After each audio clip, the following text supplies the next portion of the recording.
जिसने राम की भक्ति तो की लेकिन अहंकार आ गया, वो 240 पद सिमट गए। मणिपुर 1 साल से शांति की राह देख रहा है। बीजेपी अब मजबूत संगठन हो गया है, उसे आरएसएस की जरूरत नहीं। किसी ने जनता की आवाज नहीं सुनी।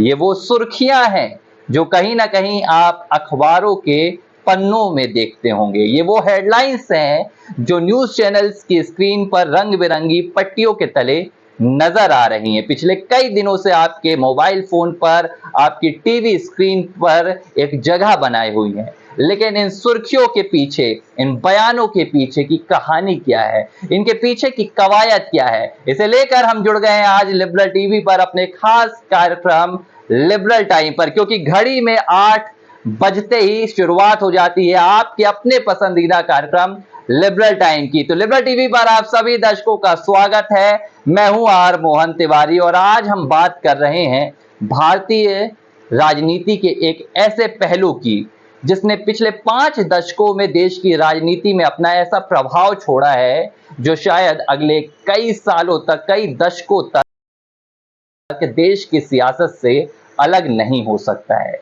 27 सितंबर 725 का और जगह थी महाराष्ट्र के नागपुर की।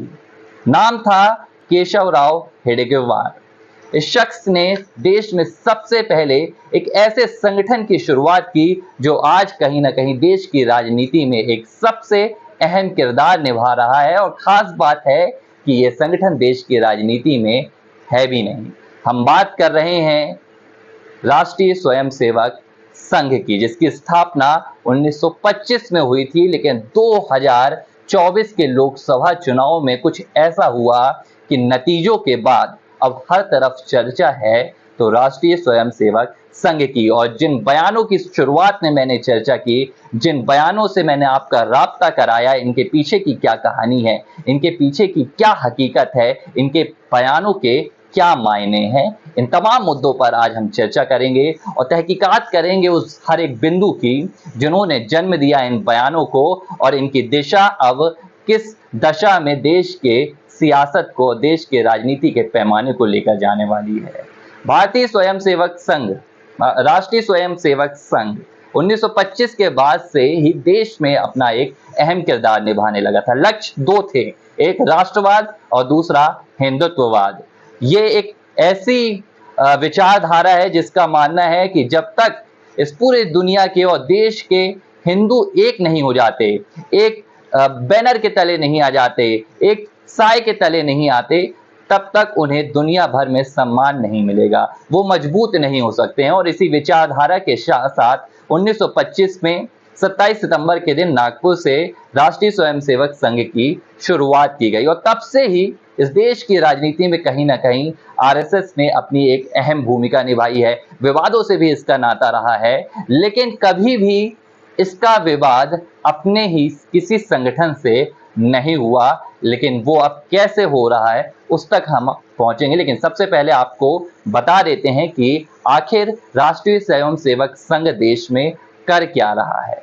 कई बार देश में इसे बैन भी होना पड़ा। राष्ट्रीय स्वयंसेवक संघ इस वक्त दुनिया का सबसे बड़ा स्वयंसेवी संगठन है। 30 से ज्यादा देशों में इसके स्वयंसेवक हैं और अपने खुद के इसके 80 से ज्यादा संगठन भी बने हुए हैं। 1925 से ही इसने देश में अपनी सहभागिता निभानी शुरुआत कर दी थी। अलग अलग समाज सेवा के कामों में वैचारिक जो एक भावना जगाने की बात होती थी, हिंदुत्व के प्रति लोगों को सजग करना, हिंदुत्व की विचारधारा को बढ़ाना, ये तमाम काम राष्ट्रीय स्वयंसेवक संघ के कार्यकर्ता, जिन्हें स्वयंसेवक नाम से जाना जाता है, देश में करने लगे थे। आजादी के बाद जब देश आजाद हुआ, लोकतंत्र की स्थापना हुई, तो राष्ट्रीय स्वयंसेवक संघ भी सक्रिय हुआ और इसने कहीं ना कहीं राजनीति में भी अपनी जो एक अहम भूमिका है, जो अपना एक अहम किरदार है, उसे निभाने की कोशिश हर तरीके से की। जवाहरलाल नेहरू का वक्त था, तब भी राष्ट्रीय स्वयंसेवक संघ सक्रिय था। इंदिरा गांधी का वक्त था, हालांकि बीच में कई बार राष्ट्रीय स्वयंसेवक संघ को विवादों में रहना पड़ा, आलोचनाओं का सामना करना पड़ा और अपनी ही विचारधारा को लेकर कई आरोप लगे, नफरत फैलाने के आरोप लगे। इसकी शुरुआत सबसे पहले 30 जनवरी 1948 को हुई, जब देश के राष्ट्रपिता महात्मा गांधी की नाथूराम गोडसे के द्वारा हत्या कर दी जाती है और नाथूराम गोडसे का ताल्लुक संघ से माना जाता है और तब से ही संघ कहीं ना कहीं आलोचनाओं के घेरे में रहा। फिर बात होती है देश के राष्ट्रीय ध्वज की, तो संघ ने वहां पर जो पैरवी की वो भगवा ध्वज की। तो ये तमाम वो मुद्दे हैं संघ से जुड़े हुए जो जनता के बीच में कहीं ना कहीं इर्द गिर्द घूमते रहते हैं। लेकिन एक सच्चाई है और वो ये सच्चाई है कि संघ जितना संघ का स्तर आज दुनिया भर के देशों में है, संघ का जो फैलाव है उतना ही फैलाव संघ का आज जमीन पर भी है। इस देश की सियासत की जमीन पर अगर किसी संगठन का कहा जाए कि सबसे बड़ा कब्जा है तो राष्ट्रीय स्वयंसेवक संघ का है। मोहल्लों में, गलियों में, शहरों में, प्रांतों में, प्रदेशों में और देश और दुनिया में। लेकिन जैसे जैसे वक्त बीतता गया संघ की भूमिकाएं भी बदलती रही। विचारधारा संघ का सबसे बड़ा अस्त्र है। विचारधारा के जरिए ही संघ लोगों तक पहुंचने की कोशिश करता है। 1975 में बैन भी होना पड़ा।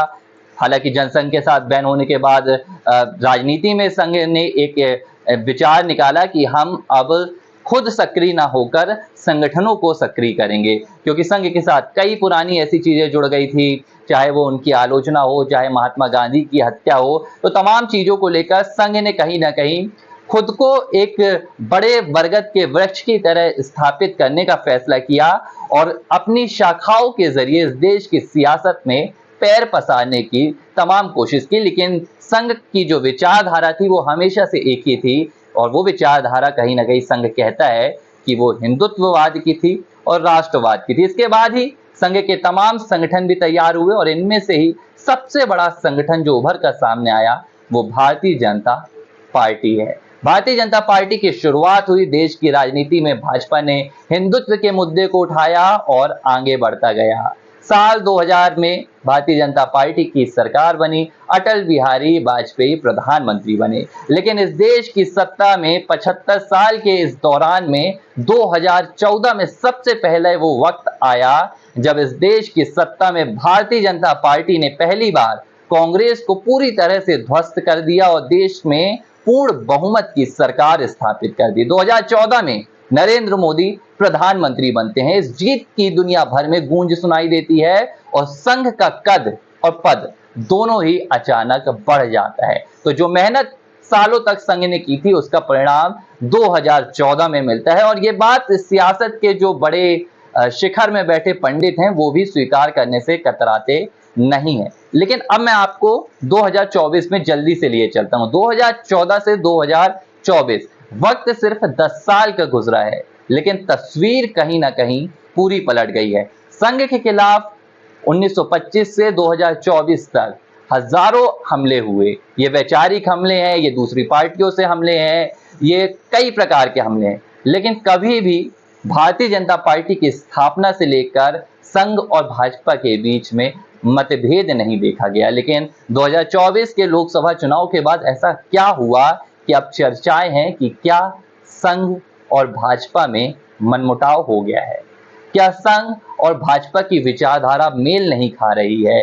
क्या अब संघ और भाजपा के वर्षों पुराने जो रिश्ते थे वो वैसे नहीं है? तो आखिर इसकी वजह क्या है? आज हम इस लिबरल टाइम के एक खास प्रोग्राम में समझेंगे और इसके मायने क्या है। मैंने आपके कार्यक्रम की शुरुआत में जिन बयानों से आपका राब्ता कराया उन बयानों के क्या मायने हैं। अब लोगों को लग रहा है कि जो नतीजे सामने आए हैं, 2024 के जो परिणाम निकलकर सामने आए हैं, नरेंद्र मोदी के नेतृत्व में चुनाव लड़ा गया लेकिन भारतीय जनता पार्टी को पूर्ण बहुमत नहीं मिल पाई, 240 में सिमट गए। सबसे बड़ा गढ़ जो पिछले 10 साल की भाजपा सरकार में बना था वो देश में उत्तर प्रदेश बना था। 2014 के परिणाम हो, 2019 के परिणाम हो, लेकिन जब 2014 के बाद 2019 और 2024 की कहानी पहुंचती है तो सबसे बड़ा झटका देश में कहीं लगता है तो भाजपा को उत्तर प्रदेश में लगता है, जहां 65 से आपकी सीट खिसक कर आधी चली जाती हैं।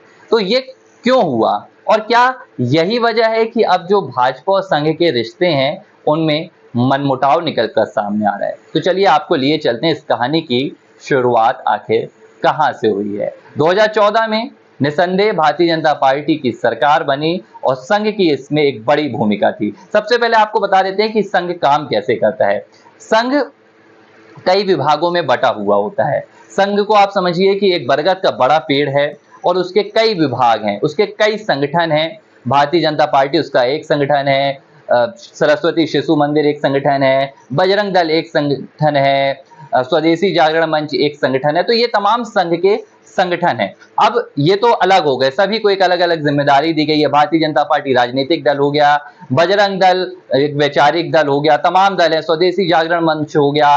अब संघ कैसे काम करता है? संघ की जो एक संघ की आप स्ट्रक्चर को समझेंगे, सबसे ऊपर केंद्र रहता है जो देश में वैचारिक स्थिति को देखता है। इसके बाद बंटवारा होते जाता है, केंद्र के बाद फिर आप प्रदेश, प्रांत, विभाग, और जो सबसे संघ की छोटी शाखा होती है उसे हम शाखा कहते हैं। ये संघ का सबसे छोटा लेकिन सबसे बड़ा विभाग होता है जो दुनिया भर में आज संघ की मजबूती के लिए जाना जाता है। ये है शाखा। ये संघ की सबसे छोटी इकाई है जो गलियों में, जो मोहल्लों में होती है, और इस शाखा के जरिए हर रोज संघ के जो स्वयं सेवक होते हैं वो बैठक करते हैं। इस शाखा में वैचारिक खेल होते हैं, योग होता है, व्यायाम होते हैं, और इसी के जरिए होता है जनता से सरोकार, जनता से एक तालमेल बैठाने की कवायद, और इसी तालमेल बैठाने की कवायद से ही आज संघ दुनिया का सबसे मजबूत और सबसे बड़ा स्वयंसेवी संगठन बना हुआ है। तो ये संघ की एक कार्य प्रणाली है। अब चलिए चुनावी आपको जो स्थिति है वहां से कैसे ये पूरी कहानी जुड़ रही है वहां लेके चलते हैं। अब जब परिणाम सामने आए हैं तो कई बयान निकलकर सामने आए हैं। राष्ट्रीय स्वयंसेवक संघ के प्रमुख मोहन भागवत हाल ही में एक कार्यक्रम में शामिल होने गए थे। इस कार्यक्रम के दौरान मोहन भागवत का एक बयान आता है जिसने पूरी तरह से सियासत को हिलाकर रख दिया, और पहली बार देश में संघ और भारतीय जनता पार्टी के बीच मतभेद की एक शंका पैदा कर दी है। अब ये शंका कितनी सच है, इस कार्यक्रम में लिबरल टाइम में आप जैसे जैसे आगे बढ़ेंगे आपको तमाम पहलुओं की जानकारी भी लगती जाएगी। मोहन भागवत ने क्या कहा? मोहन भागवत एक भाषण दे रहे थे और इस दौरान उन्होंने मणिपुर को लेकर चर्चा की। मोहन भागवत ने कहा कि मणिपुर एक साल से शांति की राह देख रहा है। एक साल से पहले वहां शांति थी लेकिन अब वहां आग लगी हुई है।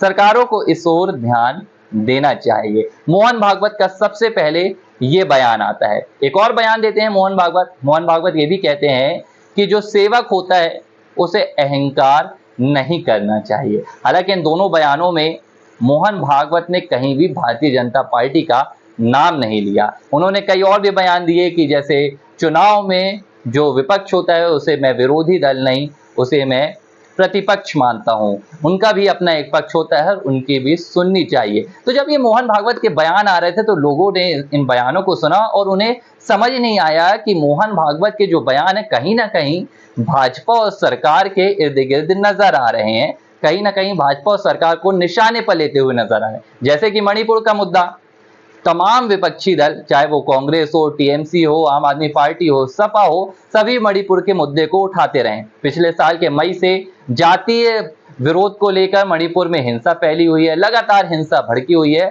और अभी भी एक ठोस वहां पर समस्या का जो एक वहां पर सुलझाव है वो निकलकर सामने नहीं आ पाया है। तो विपक्ष ने इसे हमेशा मुद्दे पर रखा, लेकिन भारतीय जनता पार्टी ने कभी भी खुलकर इसे ये स्वीकार नहीं किया कि हाँ मणिपुर में स्थिति जो है वो कहीं ना कहीं धीरे धीरे आउट ऑफ कंट्रोल होती जा रही है। और प्रधानमंत्री नरेंद्र मोदी को लेकर भी लगातार मांग चलती रही कि आप जाएं, आप मणिपुर का दौरा करें, लेकिन मोदी वहां नहीं गए। ऐसे में जब मोहन भागवत ने इस मुद्दे को उठाया तो विपक्ष ने भी लपक लिया और एक सवाल भी पैदा कर दिया कि क्या मोहन भागवत विपक्ष की बोली बोल रहे हैं? क्या मोहन भागवत सरकार को यानी कि भारतीय जनता पार्टी की सरकार को निशाने पर ले रहे हैं या देश के प्रधानमंत्री नरेंद्र मोदी को? ये वो पहला बयान था। इसके क्या मायने हैं, मोहन भागवत ने ऐसा बयान क्यों दिया है, इस पर चर्चा करेंगे। लिबरल टाइम पर आप लगातार बने रहिए। लेकिन अब मैं दूसरे बयान की ओर भी आपको लेकर चलता हूं। मोहन भागवत के इस बयान के चंद दिनों बाद ही एक और बयान सामने आता है, और ये बयान भी संघ के एक बड़े पदाधिकारी, राष्ट्रीय कार्यकारिणी के सदस्य इंद्रेश कुमार के द्वारा आता है। इस बयान में इंद्रेश कुमार ने कोई कसर नहीं छोड़ी और सीधे भारतीय जनता पार्टी को निशाने पर ले लिया। इंद्रेश कुमार क्या कहते हैं आपको बताते हैं।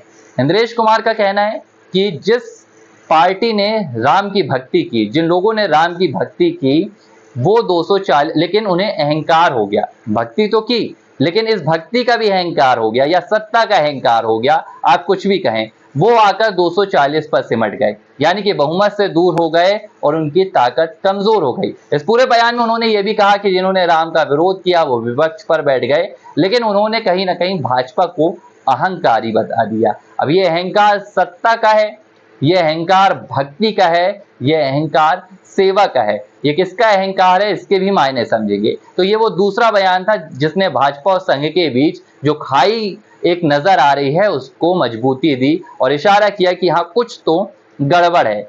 अब इन दो बयानों के बाद एक लेख सामने आता है और ये लेख किसी विरोधी पार्टी की तरफ से नहीं, किसी विरोधी नेता की तरफ से नहीं, बल्कि आरएसएस के जो मुखपत्र है ऑर्गेनाइजर, उसमें नजर आता है, जिसका शीर्षक होता है जनता की आवाज किसी ने नहीं सुनी। और ये लाइन, ये बयान आप अक्सर विपक्ष की टोली से सुनते हैं। विपक्ष कहता है कि जनता की नहीं सुनी जा रही है, विपक्ष कहता है कि इस देश में तानाशाही हो रही है, विपक्ष कहता है कि प्रधानमंत्री अपने मन की करते हैं, विपक्ष कहता है कि भारतीय जनता पार्टी जनता के मन की नहीं करती है। लेकिन ये जो लेख छपा, ये ऑर्गेनाइजर में छपा, जो आरएसएस का मुखपत्र है। अब ये बयान, ये लेख, इन तमाम चीजों ने एक बात तो स्पष्ट कर दी कि इस बार जो चुनाव के परिणाम सामने आए हैं, इन परिणामों के पीछे की परिधि में कहीं ना कहीं संघ की भूमिका नजर आ रही है। भारतीय जनता पार्टी के संघ के साथ रिश्ते अच्छे नहीं हैं। अब इसे लेकर अलग अलग मतभेद सामने आ रहे हैं। कुछ लोगों का कहना है कि जो परिणाम सामने आए हैं, इन परिणामों के सामने आने के बाद संघ और भाजपा के बीच मतभेद हो गया है। कुछ लोगों का मानना है कि संघ के कुछ अपने फैसले थे जिसे भारतीय जनता पार्टी ने नहीं माना, संघ की कुछ अपनी नीतियां थी जो चुनाव के लिए दी गई थी। इसके बाद जब परिणाम आए हैं तो ये बयान अब खुलकर सामने आ गए हैं। लेकिन इसकी पीछे की कहानी 2024 के चुनाव से कई महीनों पहले शुरू हो चुकी थी। अब क्या है ये पूरी कहानी, लिबरल टाइम पर आपको हम लिए चलते हैं, कुछ पन्ने हम पलटाएंगे। 2024 के लोकसभा चुनाव से पहले भारतीय जनता पार्टी के इर्द गिर्द जो सबसे बड़ा मुद्दा घूम रहा था, ये मुद्दा था राम मंदिर का। 22 जनवरी को इसकी स्थापना होती है। 22 जनवरी 2024 को अयोध्या में श्री राम मंदिर जन्मभूमि की स्थापना होती है। प्रधानमंत्री खुद इसे मौजूद रहते हैं, लेकिन कई बड़े सवाल खड़े हो जाते हैं। नरेंद्र मोदी कहीं ना कहीं इस पूरी राम मंदिर स्थापना के मुखिया नजर आए। इस पूरी स्थापना के कार्यक्रम में कई अनदेखियां हुई, यहाँ तक कि संघ की भी कई अनदेखियां हुई। इस राम मंदिर आंदोलन की सबसे बड़ी भूमिका निभाने वाले नेताओं को दरकिनार कर दिया गया। कहा गया कि मुरली मनोहर जोशी जैसे, लाल कृष्ण आडवाणी जैसे नेताओं को जो तवज्जो मिलनी चाहिए थी नहीं मिली, उन्हें मंच नहीं दिया गया। आमंत्रित तो किया गया, लेकिन यह भी कह दिया गया कि उम्र के लिहाज से आप मत आइएगा। कहा जा रहा है कि जो फैसला ये था, ये फैसला कहीं ना कहीं भारतीय जनता पार्टी का था और इस फैसले ने संघ को आहत कर दिया। अब एक और वजह है, दरअसल संघ माना जा रहा है कि जो 2024 1 जनवरी को अयोध्या राम मंदिर की स्थापना हुई वो चाहता ही नहीं था। संघ का मानना था कि राम मंदिर का जो पूरी तरह से निर्माण है वो नहीं हुआ है। अब ये ऐसा क्यों हो रहा है? देखिए, जो संघ है ये राजनीतिक नहीं है, ये वैचारिक है। इसके जो मुख्य परिधि है वो विचारधारा पर चलती है और संघ का जो सबसे बड़ा विचारधारा का स्रोत है वो हिंदुत्व है, वो राष्ट्रवाद है। और अगर हिंदुत्व की बात की जाए तो सनातन धर्म में जो सबसे बड़े धर्म गुरु होते हैं वो 4 शंकराचार्य होते हैं। लेकिन राम मंदिर की स्थापना में शंकराचार्यों को भी आमंत्रित नहीं किया गया। शंकराचार्यों का कहीं ना कहीं कहा गया कि अपमान हुआ। शंकराचार्य ने कहा था कि राम मंदिर का जो अभी वक्त है स्थापना का वो नहीं हुआ है। लेकिन कहीं ना कहीं भारतीय जनता पार्टी की ओर से एक कुछ कदम बढ़ाए गए और राम मंदिर की स्थापना हुई। अब आप इसको दूसरे नजरिए से देखिए। अगर आप एक अलग नजरिए से देखेंगे तो आपको नजर आएगा कि इसमें भारतीय जनता पार्टी का कोई किरदार नहीं है। ये तो श्री राम जन्मभूमि मंदिर तीर्थ क्षेत्र का पूरा कार्यक्रम था। प्रधानमंत्री मोदी इसमें मेहमान बन के गए थे, यजमान बन के गए थे। लेकिन अगर आप पर्दे के पीछे की कहानी देखेंगे तो आपको नजर आएगा कि हर खेल के पीछे जो सिक्का था, हर खेल के पीछे जो खिलाड़ी था वो भारतीय जनता पार्टी का था। तो ये एक बड़ा फैसला था जिसने कहीं ना कहीं उस वक्त संघ और भाजपा के बीच में खटास पैदा कर दी। तो राम मंदिर की स्थापना की तिथि, राम मंदिर में स्वयं सेवकों का कहीं ना कहीं अपमान, उनको तवज्जो न देना, इसके बाद शंकराचार्यों का अपमान, तो ये तमाम कहानी शुरू हो गई थी। अब इसके बाद कहानी चलती है आगे, धीरे धीरे चुनाव का वक्त आने लगा। 2024 के चुनाव भी करीब आ गए। भारतीय जनता पार्टी भी मेहनत कर रही थी। स्वयंसेवक के जो स्वयंसेवी संगठन के स्वयंसेवक थे वो भी लंबे अरसे से, 1 साल पहले से जनता के बीच में पहुंचे थे, प्रचार कर रहे थे, वैचारिक मंच लग रहे थे, सब कुछ हो रहा था, जो भी कवायद 2014 से चल रही थी।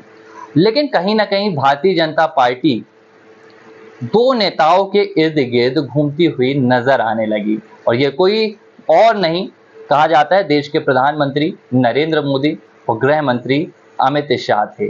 भारतीय जनता पार्टी में जो एक पहले विचारधारा चलती थी, जो एक प्रक्रिया चलती थी, वो थोड़ी अलग थी।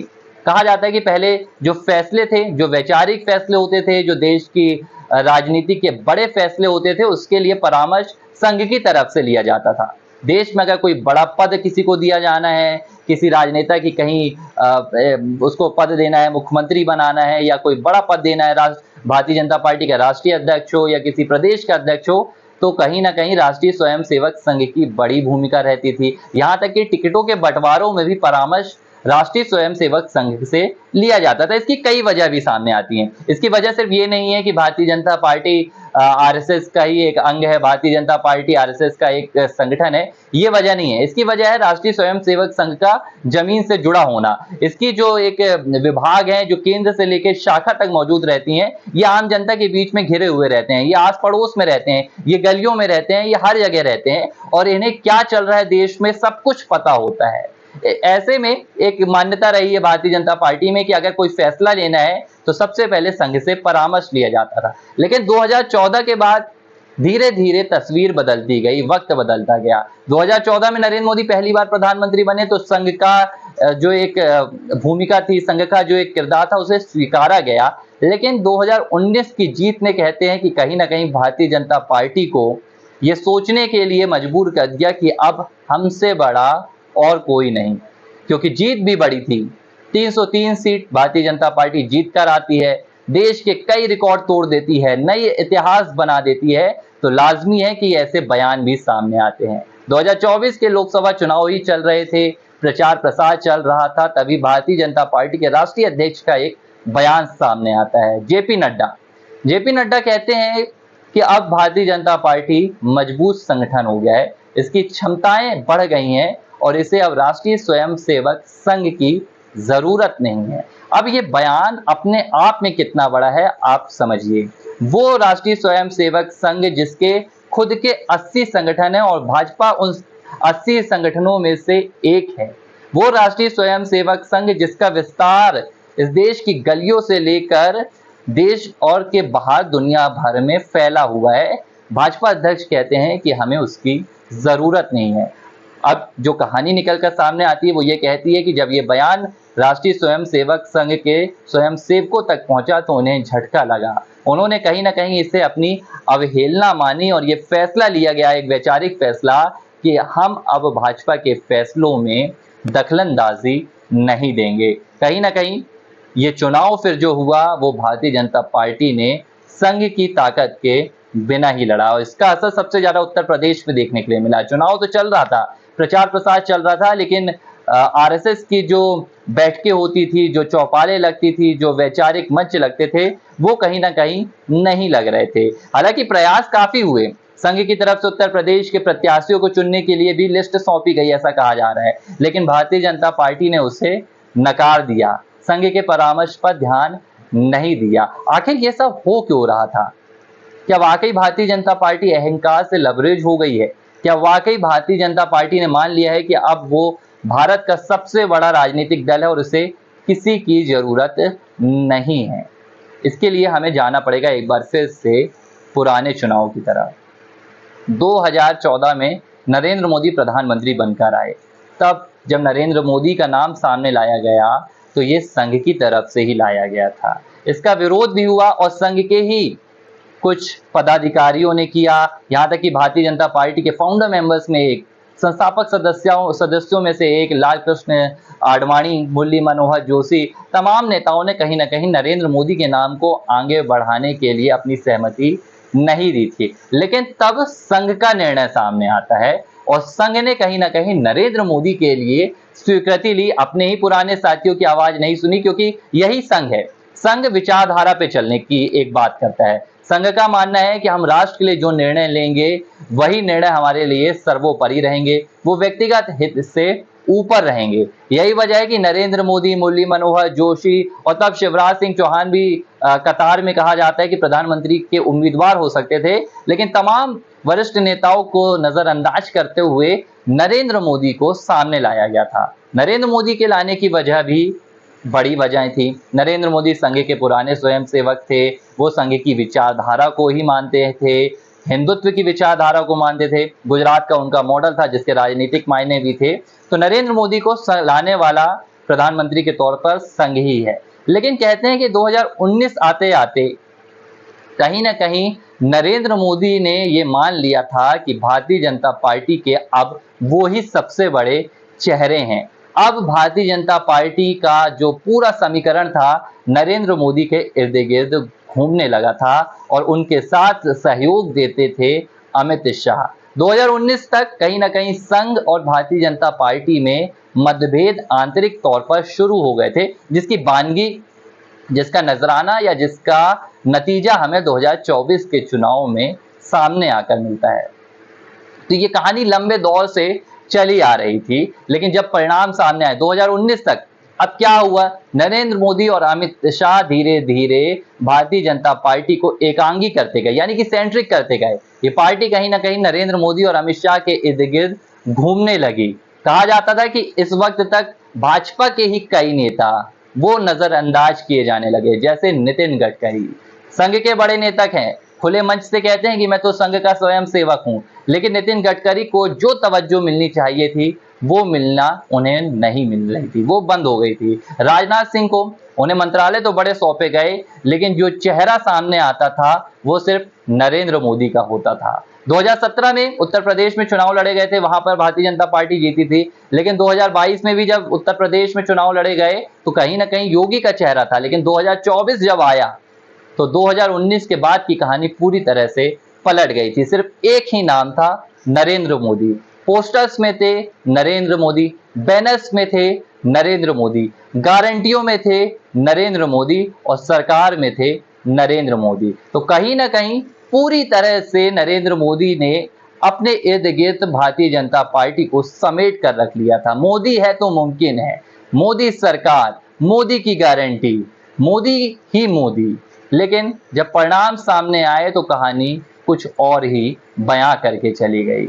नतीजों में कहीं ना कहीं भारतीय जनता पार्टी को जोरदार झटका लगा और समझ में आया कि ये जो नतीजे सामने आए हैं ये कहीं ना कहीं मोदी के लिए मुमकिन नहीं हो पाए।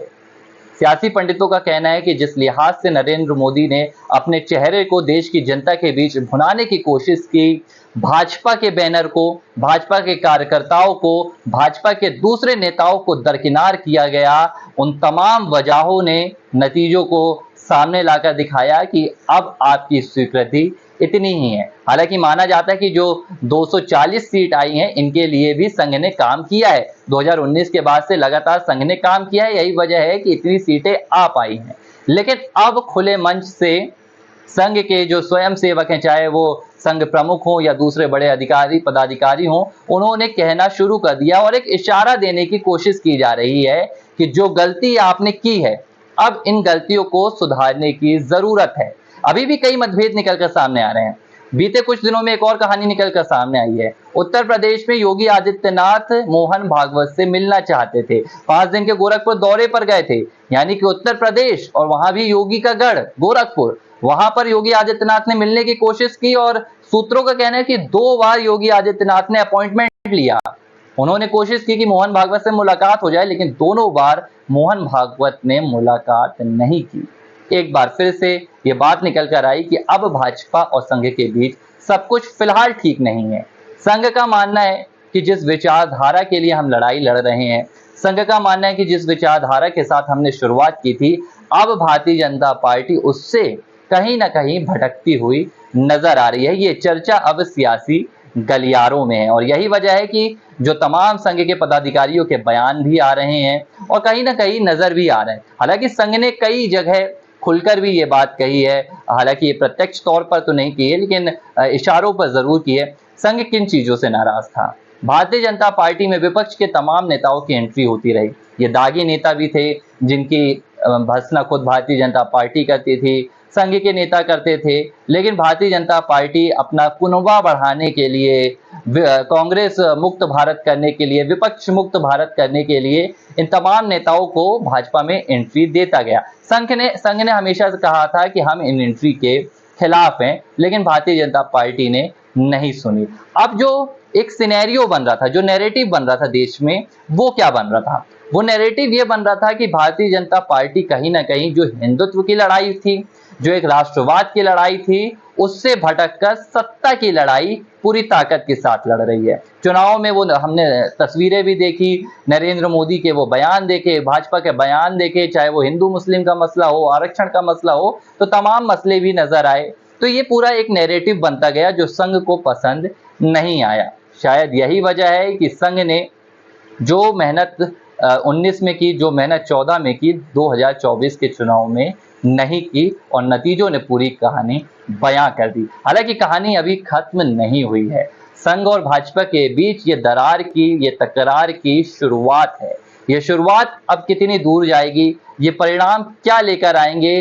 क्या ऐसा भी संभव है कि देश का सबसे बड़ा स्वयंसेवी संगठन, दुनिया का सबसे बड़ा स्वयंसेवी संगठन, अपने ही सबसे बड़े संगठन भारतीय जनता पार्टी से दूरी बना लेगा? क्या भाजपा नरेंद्र मोदी के इर्द गिर्द घूमेगी या एक बार फिर से संघ की विचारधारा के साथ देश की सियासत में भाजपा आगे बढ़ेगी? ये सवाल अभी बरकरार है और देश की सियासत का जो पहिया है लगातार घूम रहा है। तो एक बार फिर से हम इन तमाम मुद्दों पर आपसे मुलाकात करेंगे। ये फिलहाल हमने आपको उन तमाम बयानों से राब्ता कराया, उन तमाम बयानों से आपको रूबरू कराया जिन्होंने पिछले कई दिनों से देश की सियासत में उथल पुथल मचा दी है, सियासी पंडितों को सोचने के लिए मजबूर कर दिया है। तो फिलहाल वक्त हो चला है इजाजत का। हर शाम 8 बजे आपसे मुलाकात होगी लिबरल टाइम। ये हमारा खास कार्यक्रम है, ये आपका अपना कार्यक्रम है और आपके ही मुद्दे इस कार्यक्रम में आपको देखने के लिए मिलेंगे। तो देखना ना भूलें हर शाम लिबरल टीवी पर मेरे यानी कि आर मोहन तिवारी के साथ लिबरल टाइम। नमस्कार।